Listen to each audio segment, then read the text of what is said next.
প্রধান উপদেষ্টা ডক্টর মোহাম্মদ ইউনূসের কাছে স্মারকলিপি দিতে গিয়ে পুলিশের বাধা ও লাঠিপেটার শিকার হয়েছেন ধর্ষণ ও নিপীড়নের বিরুদ্ধে বাংলাদেশের সদস্যরা।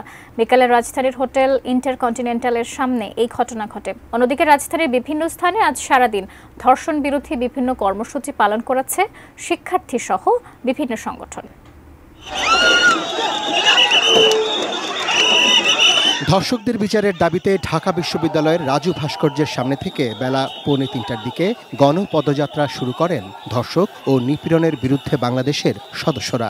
9 দফার দাবি নিয়ে স্মারকলিপি জমা দিতে তারা প্রধান উপদেষ্টার বাসভবনে যেতে চাইলে হোটেল ইন্টারকন্টিনেন্টালের সামনে পুলিশ তাদের বাধা দেয়।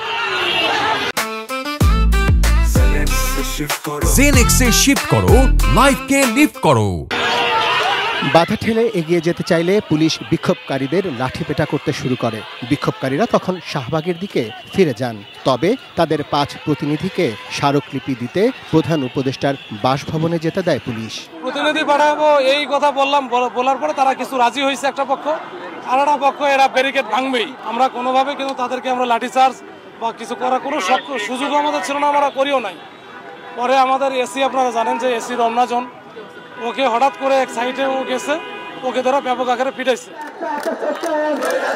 ধর্ষকের সর্বোচ্চ শাস্তি মৃত্যুদণ্ড নিশ্চিত করা সহ 6 দফা দাবিতে দুপুরে জাতীয় জাদুঘরের সামনে অবস্থান নেন রাজধানীর 30টি কলেজের শিক্ষার্থীরা। 15 মিনিটের জন্য শাহবাগ মোড় অবরোধ করলেও পরে সরে যান তারা। 3 বছরের শিশু থেকে বৃদ্ধ মা বোন সবাই হচ্ছে আজ ধর্ষিত, হচ্ছে না কোনো বিচার।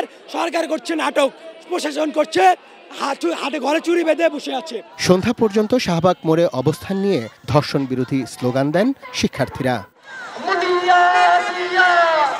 এছাড়াও সন্ধ্যায় ছাত্র ইউনিয়ন ও উদীচী শিল্পগোষ্ঠী সহ প্রগতিশীল কয়েকটি সংগঠন শাহবাগ থেকে কেন্দ্রীয় শহীদ মিনার পর্যন্ত মশাল মিছিল বের করে।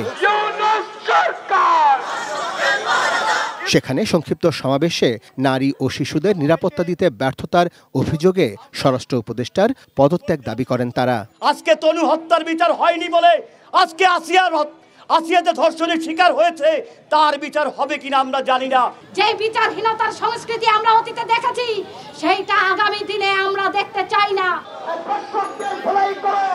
Arafat Siddiqui, ATN news, Dhaka.